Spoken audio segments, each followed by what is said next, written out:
the Roaring 1920s started strong, but ended in the Great Depression. The Roaring 2020s will not end in a Great Depression, but I believe will end in a Great Awakening. That is my prayer, that is my cry, and that is why many of us and many of you are joining in the Roaring 20s fast.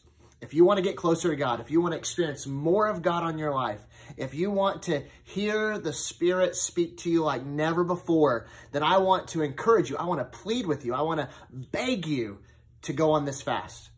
You see, fasting changes history.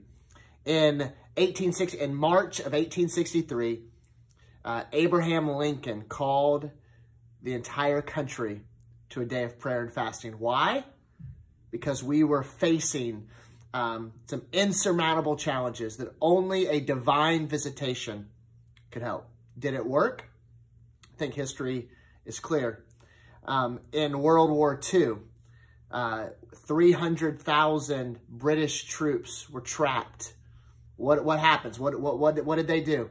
The King of England called for a day of prayer and seeking the Lord. That Sunday, the churches in England were filled with people seeking the Lord.